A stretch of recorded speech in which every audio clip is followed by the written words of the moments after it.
Hi, and welcome to Finding Your Way Through Therapy, a proud member of the Sightcraft Network. The goal of this podcast is to demystify therapy, what can happen in therapy, and the wide array of conversations you can have in and about therapy. Through personal experiences, guests will talk about therapy, their experiences with it, and how psychology and therapy are present in many places in their lives, with lots of authenticity and a touch of humor. Here is your host, Steve Bisson. Alors, toujours content de vous revoir. Always happy to see you back. This is episode 155. You haven't listened to episode 154 yet. Please go back and listen to it. It was people-pleasing and a little bit about people-pleasing because I have a few clients who have shown a lot of interest with that. I have a few ideas in the long term for that, but please go back and listen to all good information. But episode 155 is a returning guest. A returning guest I was on with like three other people on episode 119. His name is Keith Hanks. Keith Hanks is a retired firefighter EMT who dedicated 21 years of his life to the service of others. Keith was diagnosed with complex PTSD in 2015. The job, the service, and his dedication caused him injuries that caused him to go on retirement. Since then, he started a mission to build international support through Facebook with the first responders and veterans for PTSD and other job-related stuff that he really enjoys. He was part of, when you listen to it on episode 119, he was part of the First Responder in Crisis documentary. Please go listen to that. And Keith's transparency in his own life has led him to share his story through social media, as well as many other platforms, including speaking. I'm hoping he'll talk about that. And in 2023, he launched the Traumatic Strength, which I think he's going to talk about hopefully today. So hopefully he brings that up. He resides in New Hampshire and is a proud father of three incredible children. And here's his interview right after this advertisement for free.ai.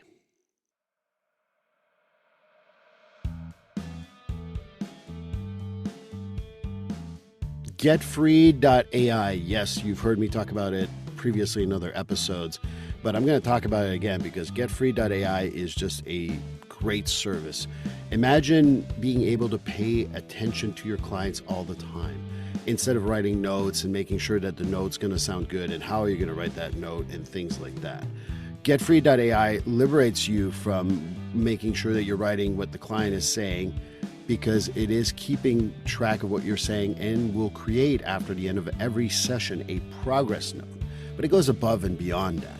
Not only does it create a progress note, it also gives you suggestions for goals, gives you even a mental status if you've asked questions around that, as well as being able to write a letter for your client to know what you talked about. So that's the great thing. It saves me time, it saves me a lot of aggravation, and it just speeds up the progress note process so well. And for $99 a month, I know that that's nothing. That's worth my time. That's worth my money. You know, the best part of it too is that if you want to go and put in the code Steve50 when you get the service, at the checkout code is Steve50, you get $50 off your first month. And if you get a whole year, you save a whole 10% for the whole year. So again, Steve50 at checkout for getfree.ai will give you $50 off for the first month, and like I said, get a full year, get 10% off, get freed from writing notes, get freed from always scribbling while you're talking to a client, and just paying attention to your client so they win out, you win out, everybody wins. And I think that this is the greatest thing. And if you're up to a point where you got to change the treatment plan, well, the goals are generated for you. So getfree.ai, code Steve50 to save $50 on your first month.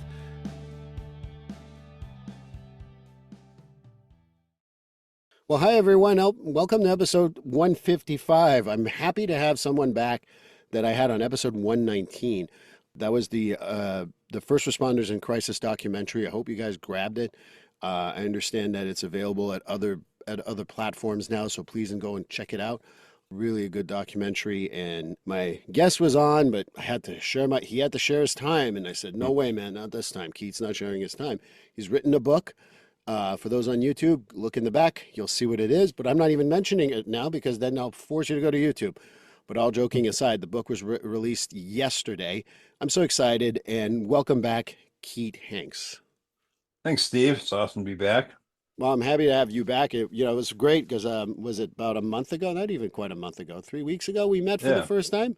Yeah. It was kind of like an Abbott and Costello moment because you're really short and I'm really tall.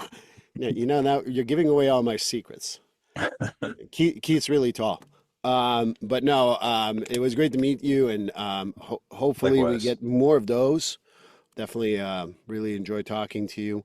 But for those who didn't listen to episode 119, now that you don't have to share too much about your intro with other people, tell people about you a little bit. Yeah, sure. I'm a father of three kids. I live in New Hampshire, and I was a firefighter and EMT for 21 years down in Massachusetts, from 1996 to 2017. My family sort of came from the military and the firefighting background, so it was just the shoe fit, so I did it. And due to a lot of obvious things, I ended up getting quite a closet full of trauma, unresolved. We didn't handle our stuff back then. It cost me my job. I ended up leaving and going out on disability. Kind of got into advocating earlier on while I was still on the job, so around 2015. And it just kind of took off. I loved talking about being more proactive with mental wellness and stuff. And it went from just putting out Facebook posts to speaking on stage to doing podcasts to writing to filming documentaries to a whole bunch of stuff. And it's just been a really cool journey up to this point so far with a whole bunch of really fun and at times horrible stuff in between. Well, as much as I want to talk a little bit about that bad stuff too, I want to, I want to mention one thing. I always find it really great when my guests mention their kids or whatever they have in their personal life first, because that's the person, and Right. really appreciate that. Because I think some people forget about being a person. That's Um, right. We don't always know who we are. I remember a professor in my undergrad. I'm not sure that, like, I remember he sat in front and he's like, who knows who they are? And a bunch of hands went up. And he's like, you're all liars. Number two, if you know who you are before you die, you are a better person than I am. Right. And I always remember that, we're so complex as human beings. And, you're very, you really hit the nail on the head. We have so many roles, and it's very important to think about that. I definitely want to talk about the book, but I know that you do a lot of other stuff, Keith. And, I do. for me, all joking aside, even though he's like, 7'5" and I'm about I'm 4'9", 6'5". I'm 6'5". and I'm about 4'9". So doesn't show. That's what's great about cameras. It just shows that I'm a little bigger than most people. But yeah, I want to talk about the book. But one of the things that I really admire about you, and I saw it at that conference that we went to, or get together. I don't even know what to call it, for Mental Health Month. Right. It was very important, met a lot of great folks, and one of the things that I really like is you're advocating. And I could see you, I sat at my table, I saw you sit at yours, but I can see you're advocating for your stuff.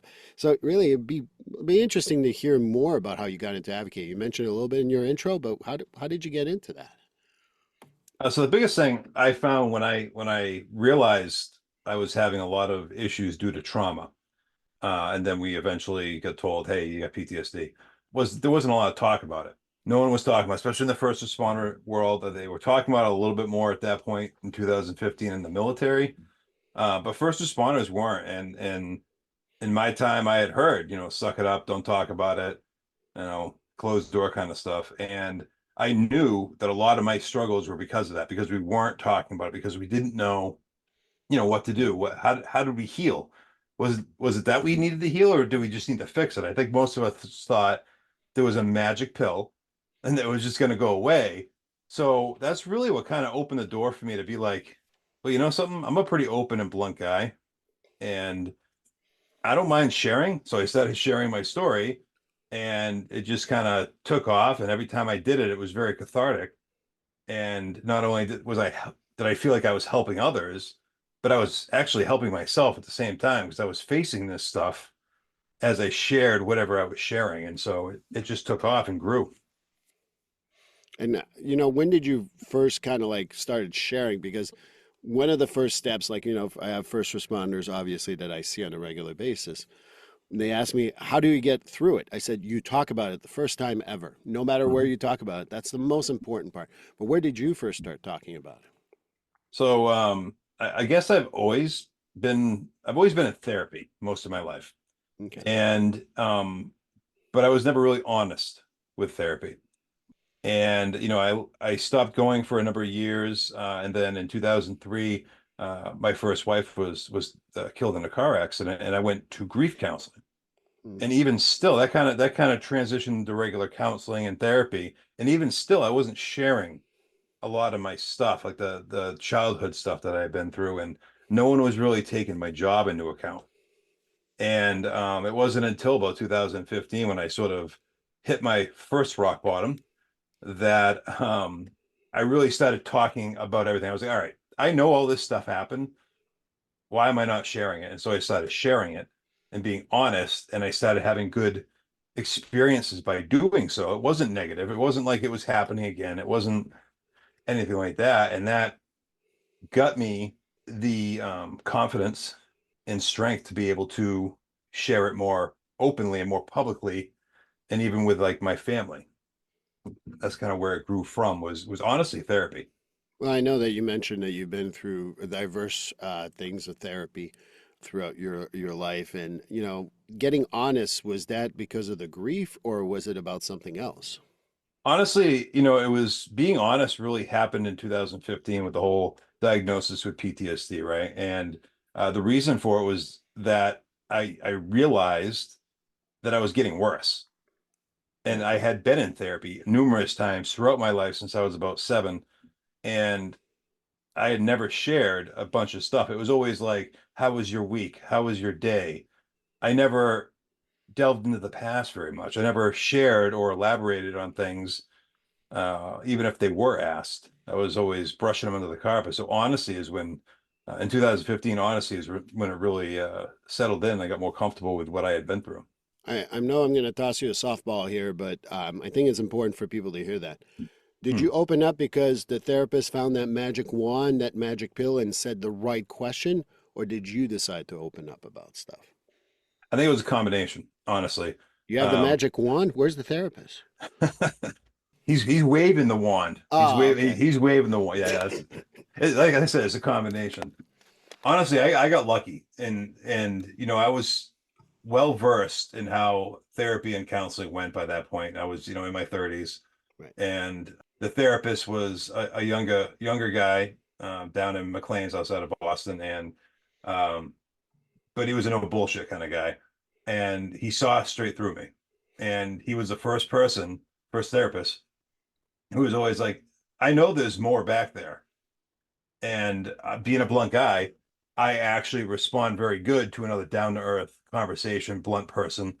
And that was really what did it. And I was like, all right, let's try this out. And I kind of dipped my toe in the water a little bit, and started sharing some things. And, he didn't run away. All And right. and it worked. And he was well versed in the first responder world. That was sort of his specialty was, first responders and military. So that helped. You know, the reason why I ask is this is that I I will ask the blunt questions, but I also at one point say, look, man, you want to waste your time lying to me and all that? You're not wasting my time. I'm making the same money whether you're lying or telling the truth. Pretty sure he said that to me at some point too. And most first responders that I've worked with, military people, and actually people in hospitals too, respond really Yep. well to that stuff. And people are like, "Wow, you're really blunt with people." I'm like, "Well, if I don't care if people bullshit me. I get paid the same amount. It's not like, oh, it was a harder session. Let's throw an extra 20 at Steve. No, it's the same Yeah. exact amount of money." We don't work on tips. So, no, I wanted to hear it from you because when I share it to people, Hmm. I ask the hard questions. But if you decide you're going to bullshit me, I'm not trying harder than you. That's not the job of a therapist. And I just want to Right. put it out there because I Yep. think that my first responders actually really respond as soon as I go like, "Oh, so what fucked you up to get in here?" And they go, "Oh, this, and this that brought back my childhood memories." I'm like, "Great, we got plenty of like shit that we can talk about now." Giddy But up. other people are like, "I don't know. I'm just here because I need some help." Right. Right. All right, well, you keep on saying that. We'll spend 6 months talking about the weather. It's okay. It's true. It's true. And honestly, I think there's the big misnomer with therapy and counseling is that you're going to go there and they're going to fix you. It isn't. Any modality you use, it's on you. You have to fix you. You have to heal you. People are there to help moderate that process, but you really have to do it yourself. I repeat this pretty much every other podcast, but I'll say it again. You know what the most effective therapy in the world is? The therapeutic alliance. It has nothing to do with CBT, EMDR, DBT, or ACT, or whatever all those acronyms are. It's if you get along with your therapist and your therapist can call you on your stuff and you feel connected to them, Mm, that's what's important, not the method that person uses. true statement. I've had that conversation when people call me like, "Hey, I want to start therapy. I see that you do CBT," and I'm like, "If that's your first inclination, we're probably not a good match." Oh, you don't do CBT? I'm like, I'm pretty good at CBT, but it's about connecting with someone. It has nothing to do with a modality. Right, right. It's And I very think true. and I think that's what, you talk about a little bit about your goal, or like I'd like to hear more about, your goals in regarding to presenting about mental health. But one Mm, of my goals to tell people too is to, like, it's up to you. I can't, you got to open up. I'll be here. I'll be supportive. There's not much I haven't heard yet. You do this for 20 something years. Yeah, I'm not fragile yet. Haven't broken mm, down yet. I have my own therapist. That's why I have my own therapist to work through my stuff. yeah, Uh, but, like I think that for me, you talk about the goals in therapy. I always tell people, you open up, great, you're going to win. You don't open up, I really don't lose anything. I stay pretty even keel. You're mm, going to lose out. it's But true. you talk about presentations on mental health. I wish I said that to you when we went to that presentation in Worcester. I wish I knew you were presenting. I can't, I'm sure that you're going to have some more presentations with the book coming out yesterday. Yeah. But can you tell me more about your goals about presenting about mental health? I always tell people when I present, and this is from when I first did it back in 2021, when I first went on stage and did a public presentation. Um, my goal isn't to get people to be able to get on a stage and do the same thing as me. My goal by sharing publicly is showing people the courage to be able to share their own stuff privately. And I, for me, on my journey, I denied most of my story most of my life. I just refused to accept that it happened. And that caused me not to face it, right? Hmm. And by not facing it, at the older I got, the harder it got to stuff it. And one of the biggest goals when I do this, and whenever you present, for anyone who ever presents, whether you teach, whether you do public presentations in front of 30 people or 300, you don't always make eye contact, but you can see what people's eyes do. And the minute people start looking down and kind of doing that like nod off into the third world here, it's you're hitting them and they're thinking about it. And that's really like a short-term goal is people having that realization, like, holy shit, I get this guy. Hmm. I've been there too. I'm not alone. And that's the hardest thing with like mental health is that so many people think they're alone. And sometimes hearing someone else's story or reading someone else's story can bring you back to the crowd, I guess, make you feel like you're not so odd. You're not a reject. You're not abnormal, that everyone has their shit. And that's really the goal is just to let people know that, hey, we're all human. We're all in this together, honestly. And, we all hurt. I'll use less colorful words, but Hmm. usually when people come in, they say, I feel abnormal. I'm like, I'm abnormal too. The guy before you was there. Everyone I know is abnormal, which is all abnormal differently. And we That's just right. got to address their stuff. Right. You know, I think that that's the hardest part. I see a lot of firefighters and first responders in general, like, oh, well, Willie handled it much better than, Mm. I did. Oh, I got to get to that level. I don't know if the comparison game ever works in mental health, especially in the first responder world. No, it's a losing battle with that. And, I know people who are in this advocating, with me who are always like, oh, I haven't been through what you have. And it's like, it doesn't matter. It's all relative to who you are and what you've been through. What's bad to me may not be as bad to the next person, or maybe the most debilitating thing they've ever heard. And the same with like your story. I may not think much of it, or I may be like, oh my God, I can't imagine what that is. It's relative to who you are. You only know what you know. And so there is no comparison. There is no dick measuring in this. No. And I think that that's what all joking aside, Keith said, how taller he was than me. Hmm. But that's the closest thing in comparison that he did. Otherwise, he treated me as a human being. I definitely don't have the same experience as him. But he's like, Right. hey, your experience is valuable too. So again, that's what I got from what you were saying, and that's what you were telling a whole lot of people there. I think it's important for people to hear that their experience is as important as anybody else's. It is. And it's the basis of any good therapy too, is not trying to compare your stuff or lessening how bad you feel your stuff is. But I think that that's, common in the first responders world, unconsciously. I don't think anyone says compare yourself to that person. Hmm. But I think that, oh, well, Keith handled it well, so what's wrong with me? No, Keith's probably screwed up inside. You don't know it. Or Keith did really well because he's seen this 7 times and goes to therapy regularly. Hmm. But you can't do the comparison game. Have that conversation regularly with people. Not about Keith in particular, just in general. It'd be okay if you did it about Keith. You Keith be know what? okay I'm with going to that. start using your name instead. And Oh if you don't man. know what I'm talking about, go to episode 155 and read his book, Alan. uh, just plug Perfect. everything to my clients because I can't sell my stuff. I can sell whatever you want. That's the ethics of it. And if anybody's listening, I'm joking. I don't push anything on anyone. And the other goal that I get from you is that, again, correct me if I'm wrong. I don't think you want anyone to go alone with this stuff. No. And I I don't know if that was your experience or you've seen that but I just want to throw that out because that's my experience with you is that you never want a person to go, no, I'm stronger than this. I can handle this. I don't know if you can elaborate a little more about that, but Yeah, I mean that was definitely the way I sort of felt going through this, especially, back in the 90s and early odds where there was no discussion about it. I felt very alone, very on my own with it because we weren't talking about it. And, in the fire service, we have this, and they're trying to get rid of it, but just to kind of go old school, they have the whole two in, two out. But even beyond that, we're a team, right? And you wouldn't go if you had a crew, you wouldn't go and put a fire out by yourself if you had your rest of your brothers and sisters standing there. It's the same with this. And we all have something we can bring to the table when it comes to mental health and wellness and specifically trauma.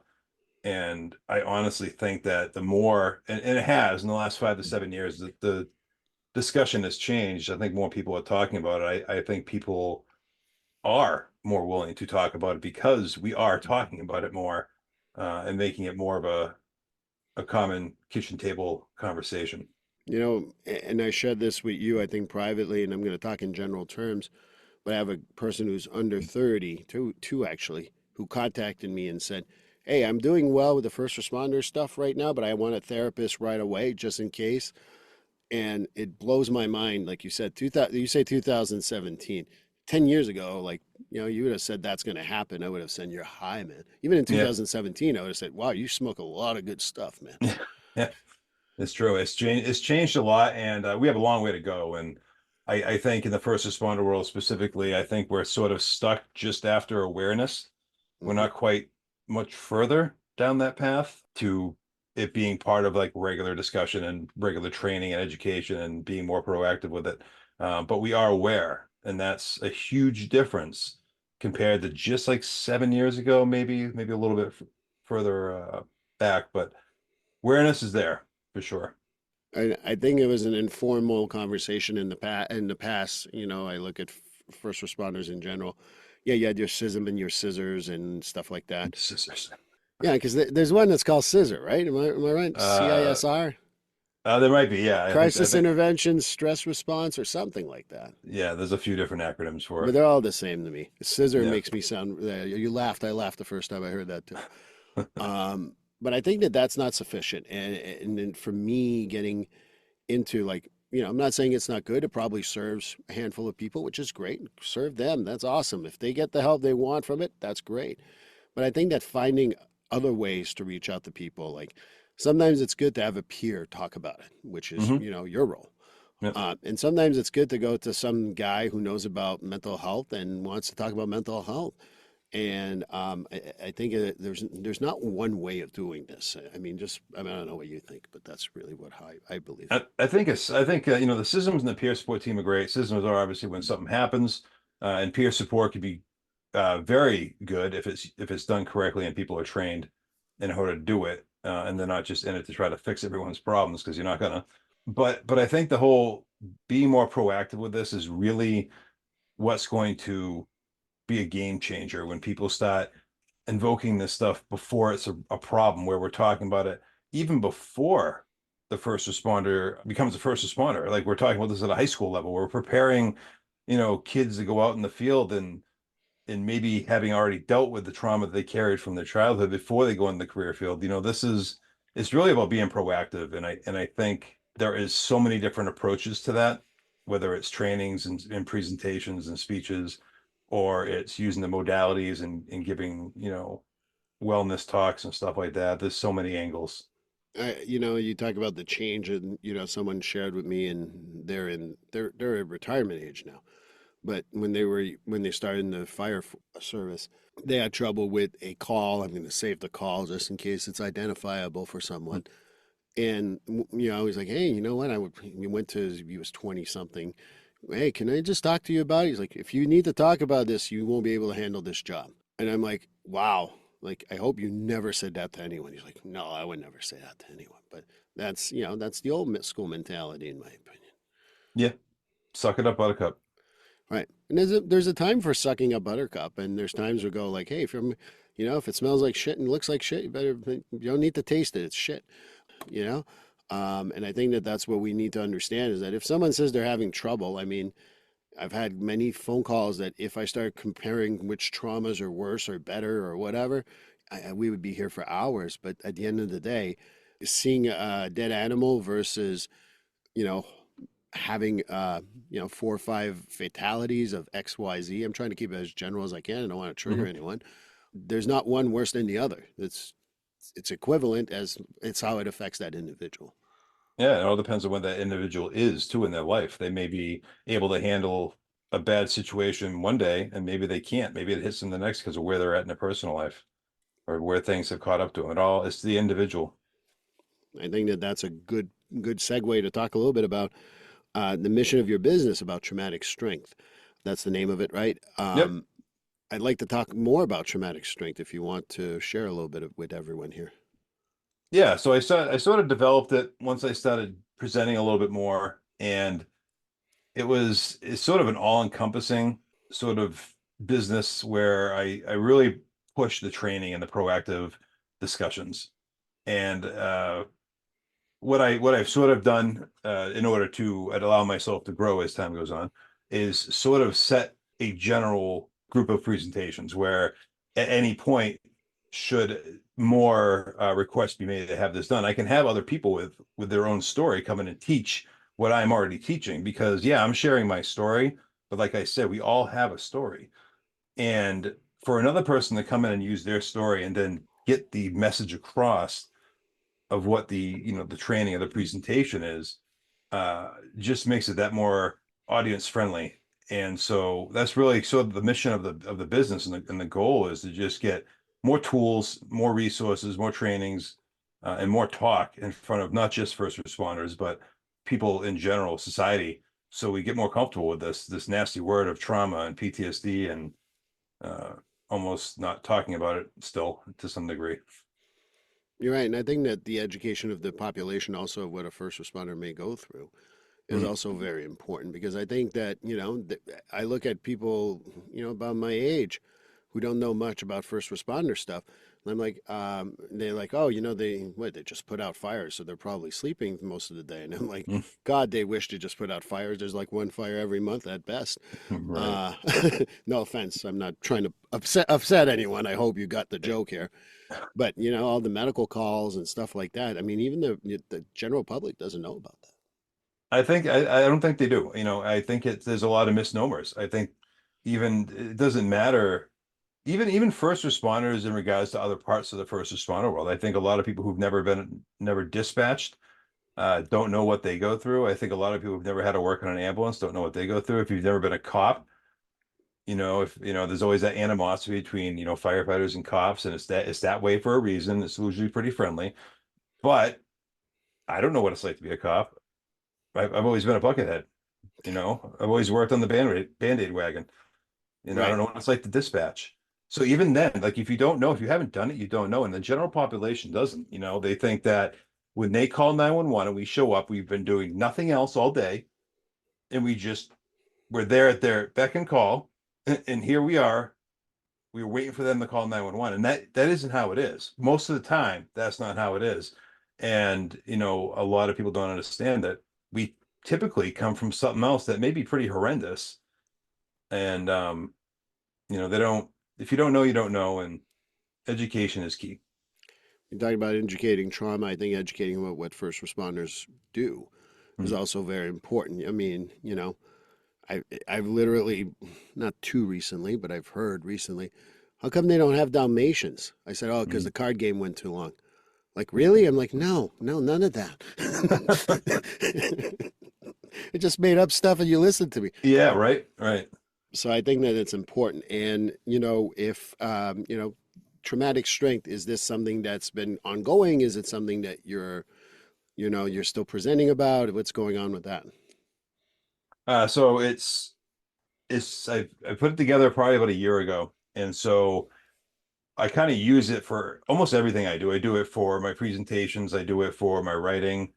Um, I have it as sort of the basis for, where the book came from in a way. It's not just presentations, it could be for really anything. Um, and so, it's just the sky's the limit at this point with it. And I hope to kind of build it out from here and get multiple people involved where we can just go out there and just help educate people and bring resources and modalities to where they need to be. Well, I think that this is a good transition then to go to talk about your book. Sure. What's interesting is when you gave me it came out yesterday. It's called Alan. And I'm like, is that his middle name? I was trying to Mm. figure out where the title came from. It is. All right, so I wasn't crazy. All right. No, no, you were spot on right Yeah. there. Like, I really literally I'm waiting for the book to get here. I want to read the book, but I'm like, oh, where did Alan come from? So, it's having written a book myself, I always find that fascinating. How long did it take for you to write the book? This is a funny story. So it took the long and short is 9 years. I started writing this when I first started getting real help from my PTSD. So 2015, I started writing this. It began as journal entries. The book that is out now is actually the fifth version of what started. Hmm, Yeah. So obviously, when I started going through initial correct therapy and using right modalities and stuff, I started getting very angry. So when I started writing, it was coming across very angry. And so after the journal entry version, it became sort of a just verbal diarrhea of my life. And it was relatively short. It was, smaller. And then that sort of transitioned into a version of the book that I didn't do chronologically. It was still my story, but it was like by subject matter and by different things that happened that could be grouped together. And I was like, wow, that's really patchy. That's really hard to follow. People are going to get tripped out, and I was getting tripped out trying to follow along. So then I put that version into chronological order. So now we're talking like 2020, okay. and I was like, wow, this still doesn't read like I want it to. It's still a little too angry. It's still too blamey, too finger pointing. And I'm like, that's not who I am. And so late into 2022, I had sat down with someone who's like, listen, I've seen you present, write your book like you present, be blunt, be raw, and take ownership. And so I did. So I took the last version that was chronologically angry, I guess, and took some pieces of it, which was that version was about 160,000 words. And I condensed it and rewrote basically my entire story and made it 96,000 words. And it became what is now Alan. And I also transitioned away from it being a firefighter based story. Hmm. It's a man's life story. You And happen to be a firefighter. happened to be a firefighter. It happens to be a lot of stuff from the job, but it's not just applicable to the first responder in me. Well, I appreciate that. And, writing a book, when I tell people it took me 3 years, people are like, wow, it took you a while. Then you said 9. I'm like, damn. Okay. Well, he wrote a little longer. Um, again, I know it's kind of a softball question, so to speak, but still Mhm. want to ask it anyway. Where was that anger coming from?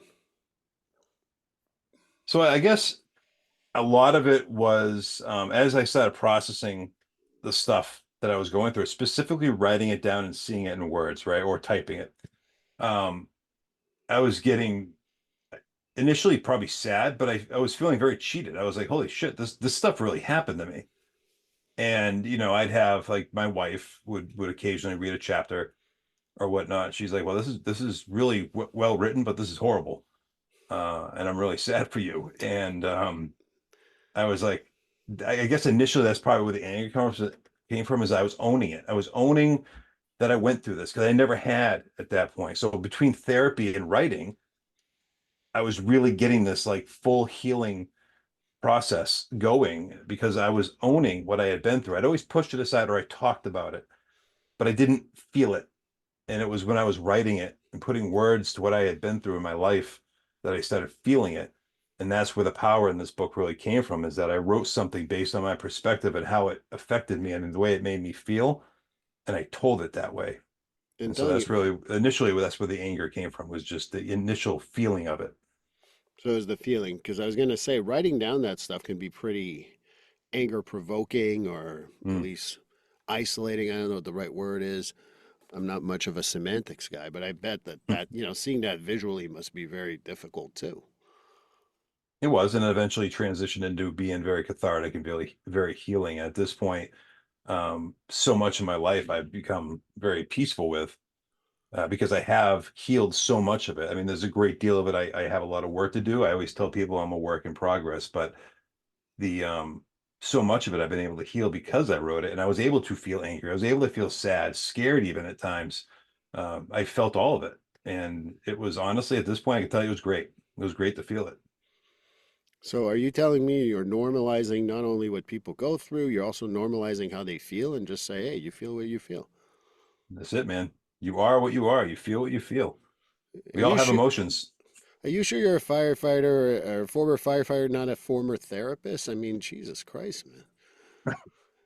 Maybe I should have been. Maybe I missed my calling. You know what? I think that with the job that you do in fire, I think that you guys are fucking therapists personally. It's a different type of therapy. You're more of a crisis mode therapist, but you are therapists, in my opinion. At times, we definitely are each other's and our own. Yeah. Well, nothing's more fun than going to your bunk after a few calls and waiting for that little alarm to go off. But anyway, that's my 2 cents. When we write a book, I know for me, writing my book, I talked from a therapist perspective, but I shared a few stories about myself. As I understand it, in the book, you talk about your childhood. Yep. How is that? How's that writing that stuff down? That was honestly the last thing I wrote. Oh, Yeah, so it's the beginning of the book, but it's the last thing I wrote. And I did it for a reason. I knew that it was going to be hard to write, and I wanted to write it well. And I knew that if I wrote the rest of the book first, I was going to know what theme I was going to go with, what the tempo was going to be. And that way, when it got hard writing about my childhood, I was going to give it its due justice, and all that. And so it was hard. It was hard, but I'm going to tell you, as I wrote it, um, again, I felt it, and I felt it the way I needed to feel it as an adult, and I healed greatly from doing so. And so it ended up being a very powerful portion of the book, which is about 3 chapters worth of the book before we get to maybe an adult. and when you get to adulthood, is it tying some of the past with with the present or present-ish? Because you're talking about your past in some ways, but Right. not as far past. Do you think that that's a little bit of that happened, or any other things happen, or?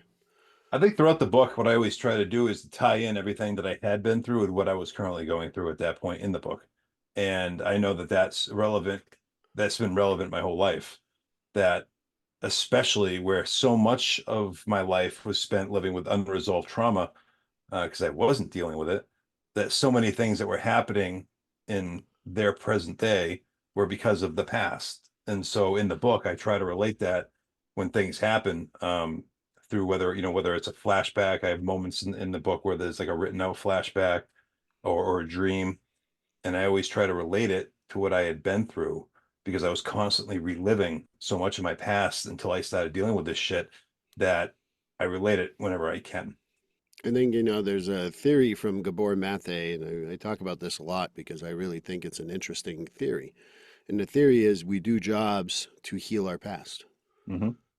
And I don't know if that relates to a little bit of what you said, but I certainly think that that is absolutely true for the There's a saying, help others and you help yourself record. in this job. And I think it probably applies to maybe even therapists and healthcare and maybe even some of the fields. But I always tell people these days, I always tell people uh, that I became a firefighter because no one was there to help me when I needed it. And I knew I wanted to be there for others when they needed it. And it didn't know it wasn't always the satisfaction I needed because you can't always help everyone. And that was a Right. tough pill to swallow. Um, but now with advocating and writing and different things, I know I can help people more on the level I've always wanted to. And I really can't remember if it was Aristotle or Socrates who said, save a life, save the world. Yeah. So if I misspoke, you guys can all write to me. Complaints, complaints. But at the end of the day, I think that that's what I also tell a whole lot of people. That people ask me all the time, would I do this for a living? And I say, because I never want someone to be as alone as I was. Hmm. Yep. And so we, again, maybe that's why we get along so well, because we have a similar job statement, so to speak. That's right. I think it's so important to be able, like for me as a therapist, one of the things I joke around, it's not even a joke, it's in the ethics book, you're not supposed to share anything about your personal life Right. because you're taking away from the client. Hmm. I think it's the exact opposite, especially with, again, working with first responders, working with medical personnel, sharing something, again, not doing your therapy through your clients. That's a big no-no. But, like when I share some of the difficulties or some of the stuff that I've been through, most people are like, oh, you're a relatable human being. And I think that's important for, you were talking about your book. I think that that's so important because I think reading that story is going to help a whole lot of people go, hey, I can relate to this. I think it's going to help a lot of people going through their own shit, but I also think it's going to help people in your field. I think it's going to help therapists get some insight into why it's so hard for a first responder, man or woman, to open up. And, it's not just the suck it up buttercup mentality. A lot of it's shame. Guilt and shame get so confusing. And a lot of us, because we feel like we're put on this pedestal with what we do for work, that the way we feel inside, we're supposed to be, very shameful about. And a lot of what I try to convey in my book is that that is what led to every one of my suicide attempts was this overwhelming shame that I shouldn't be this way. I'm supposed to be this tough guy. I'm supposed to be this alpha male. I'm supposed to be this, nothing bothers me, nothing affects me. I'm failing my family. Oh my God, all this. And that is part of the puzzle piece, I think, that gets lost when a first responder or anyone really goes to therapy and they're beating around the bush and wasting their time, wasting the therapist's time, and maybe some insight into.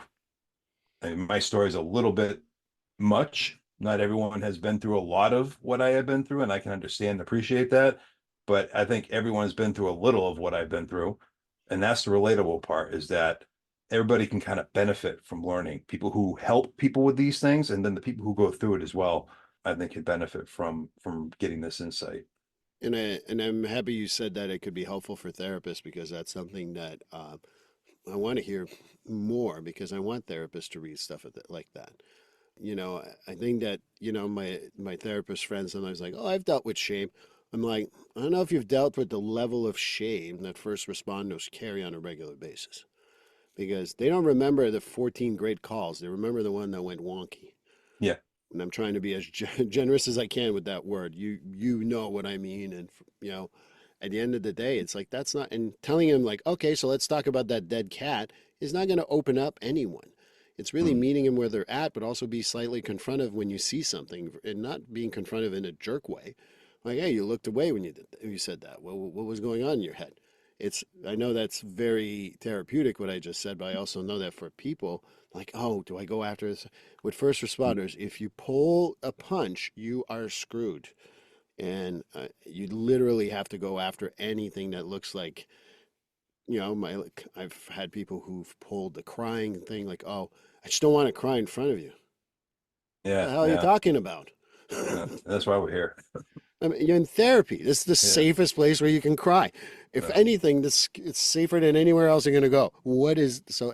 You laugh because you know exactly what I'm I, talking about. I did it for years. I ran from my emotions for years. And once I finally cried in therapy, I haven't stopped. I haven't stopped crying in therapy. That's where I do my best crying.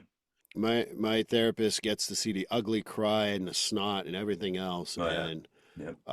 I think that that's all important stuff. The other thing we talked a little bit about this, but we talked about the angle of writing a book. You talked about maybe being able to reach also therapists to make them Hmm. understand. Is there another angle that you've taken writing this book so that people can kind of see where it's coming from? Yeah, like I said, I one of the initial versions was definitely a more first responder geared book, right? And on that journey, I was discovering more of who I am, and that what I did for a job was just that. It was what I did for a job, and I wanted a book that I would have benefited from as a teenager, as a 20-something-year-old asshole, as a 30-year-old asshole, or a middle-aged man, or maybe someone who just retired from any job. I wanted a book that I could pick up and be like, wow, well, I've done that. And not even like on the job level, just in life. Like, wow, I've been like that. I felt like that.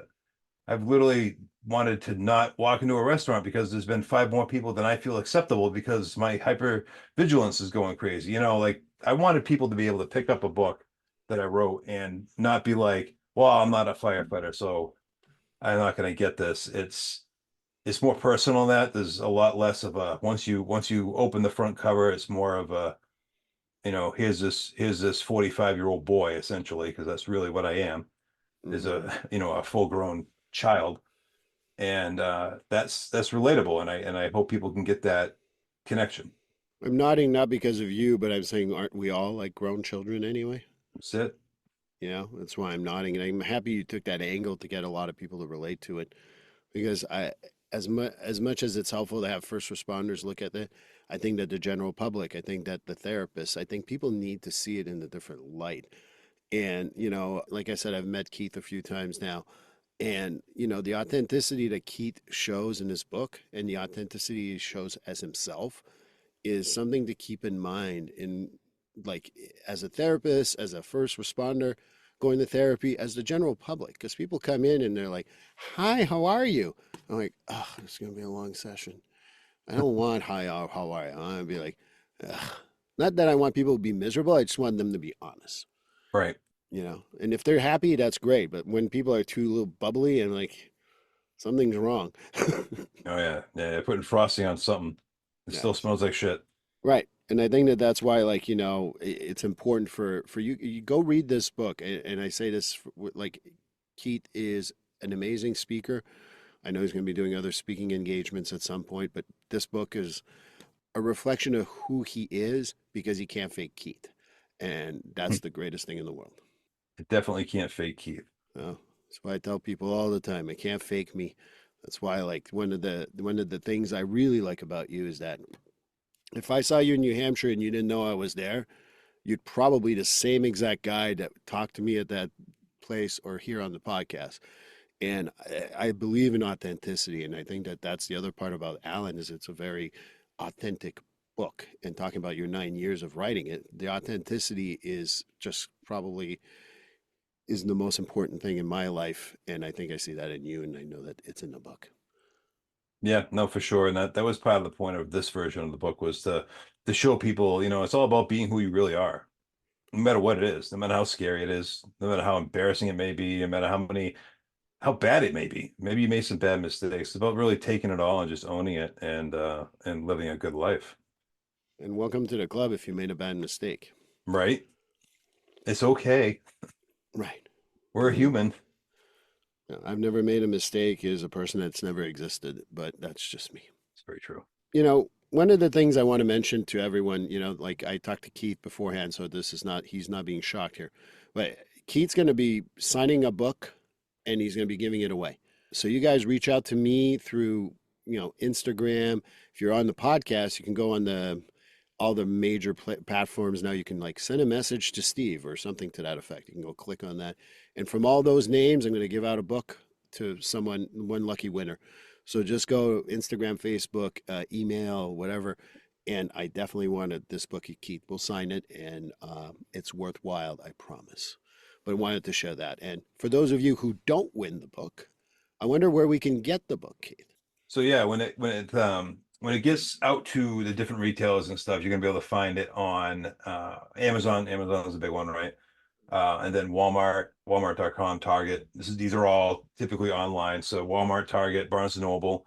There's a few other smaller names, and then we also are going with some international distributors as well. So people in the UK and Europe can get their hands on it. And then Australia and New Zealand, there's also some distributors. And basically, the way it works, if you type in Alan Keith Hanks, or Alan the book, it'll come up with all the different spots where you can find it. And Amazon, most people have Amazon, but a lot of people use Target and Walmart, and then obviously Barnes and Noble is a pretty big site too. Now I got like all I can think of is hashtag Alan the book, uh, which is going to go into a hashtag for social media. Do you plan on writing again? Because yeah, I'm wondering, because 9 years, hopefully it'll take you a little less time. I'm just saying. Book wise, I already started. I actually have quite a few projects lined up. I actually write poetry. Most people don't know this, but I write poetry, Hmm. and it probably won't be the next book that comes out, but I plan on putting on a book on poetry that's based about trauma and mental well-being. It'll tell a story, I'm sure, but it takes a long time to collect poems. So my next book is actually going to be called Traumatic Strength, and it will be more of a how-to, sort of a guide. It'll be filled with what worked, what doesn't work, some of my story to give some substance to what the subject matter is being talked to, but more of a guidebook on how to get through this stuff, and not given from a first responder point of view, but given to for anyone to be able to use. And then beyond that, I'm working on trying to get a children's book illustrated to sort of help that age group between, like, say, 5 and 10, for kids to understand maybe why mommy or daddy are angry, or why there's stress in the house, or why these things happen. Because I know when I was a kid, I was very confused by those things, and I know my kids were probably confused at times when I had those things happening in our house. So lots of projects on the horizon when it comes to writing, and then I'm a contributing writer at different magazines, so I write pretty regularly. So I just there's something that I never did. I I was never going wrote to when I say, was a where's kid. this love coming from of writing? It's weird, man. I went through high school. I coasted on Clip Notes, and And I for those of you who avoided. don't know what Cliff Notes said, go look it up. Just Google it. But for our age, we know exactly what that is. Just look for the yellow book. Right. And I didn't do a lot of reports. I hated writing. I did. I mean, and the college was the same way. When I had to write reports on the job, EMS or fire, I did very minimal.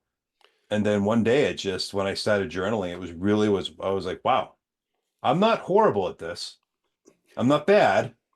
I don't got a mega dictionary here of fancy words that make me seem very educated or educated, but I loved writing. It was so great to, like, just get what I have in there. And not saying I know everything, but just to share what I have. It was a lot of fun. And so when I have something that I enjoy these days, at least, I go with it. And writing has really been it. And so I just love doing it. And journaling is a good way to get started. Want to make sure everyone heard that because Yes. that's how I've written since 1992. I've been writing in a journal off and on since then. And, you know, when I'm in a bullshit mood, it really helps. When I'm in a good mood, it helps. And it's important to do both. One of the things I learned is to journal my happiness as well as my problems because no Yep. one's happy all the time and no one's angry all the time. And it's making sure you got that balancing act in writing. I always tell people I use Word. I Yep. use, like, Microsoft Office or whatever. And on Word, there's you can have a dictate button. So if you have a mic, like I have a mic, sometimes I'll just hit the dictate button, open up a Word document, and I'll just blab. I'll just get it out. It can keep up with you pretty good, Yes. and it's just blab. Just say what's on your mind. Whatever you're thinking, just say it. And sometimes when you get that in words, you got to get a little healing. It's going to be cathartic. It's going to be a release. And maybe that starts your way of writing, is you're not actually writing, you're speaking words and you're putting them on something. I've even encouraged some of my clients to just record a message because you can record too. And Yep. then if they want to do voice to text after that, just put a voice to text to any, like you said, word. I think Google has it now for Google, whatever they call it. It's not Sheets, but the other one. I'm No, not trying to Docs. plug. I'm not trying to plug anything, by the way. I'm just saying that it's available just about everywhere. Learn to leave messages, and I think that the cathartic work that goes with that is pretty amazing. And I can see that it helped you. So hey, when you get the other books out, I'm here. I'm sure that Absolutely. the audience would love you. So please also write to me. Go to press button. You can go to my email, my Instagram, my Facebook. Just write me a note. I'm going to get you, and whoever wins will get a book signed by Keith. And I know there's some book signings that are getting slowly in place. So, hey, if you want to go meet Keith, I'm not saying this because he's in front of me and that he's a foot taller than me, but he's a really nice guy. But also, one of the things, and this is, if you didn't believe me in this interview, I'm telling you right now, go see him speak. The most authentic guy you'll hear. Not that other people aren't, but he truly is. And that's a great compliment to give to you because I really felt that from you, Keith. And I really appreciate it. It's what I aim to be, is authentic and genuine and not really hide anything or pull any punches. And it's refreshing to hear that. So I really do appreciate it. And besides getting the book and traumatic strength, how do people get in touch with you? So I have a website. It is literally just keithhanks.com. And you can access, all the stuff, the book, the writings I do. It's a work in progress, just like myself. We just started this not long ago, so and I'm doing most of it on my own. Anyone who knows WordPress, it's if you're not technologically savvy like yours truly, it's a bitch. Yes. So it's slowly coming together. There's resources. That's the cool thing on my website. I want to plug this real quick. On my website is a resources tab, and in that resources tab, and I just thought I got to get you in there, Steve. But there's a resource tab, and there's hundreds, not just first responder, but most of them are New England based, but there are national resources listed in this resource tab, and there's everything from therapists to detox to family and children's services to support groups to inpatient, outpatient. Multiple different modalities, and it's there for anyone to access. It's set up on like a spreadsheet sort of layout, very easy to follow, has their website and phone number. So that's really one of the biggest purposes with my website, was to have a point that could help people immediately, and that's to have resources. And then of course I do blogging on it, and there's all the different stuff I do. So And I've seen that sheet too. And yes, it's a very good resource. I'm going to be adding to it too and giving it to Keith. So if he wants to add anything, he can use that. But that's great to have. And I just need to do a PSA. Therapists, if a first responder calls you for therapy, respond within 48 hours. 48 hours and 30 minutes is too long.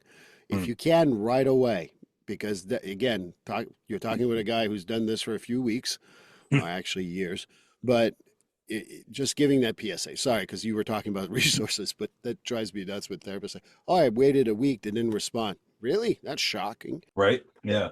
Well, Keith, I'm going to put in the website. I'm going to put the book on the show notes, as well as anything else that you want me to add to it. We'll talk about it off air. But Keith, I can't tell you how happy I am for you. I'm happy the book is out. I'm happy that people are going to go read it, and in the giveaway, which is also going to be in the notes. So thank you, Keith. I'll talk to you soon. Thanks, Steve.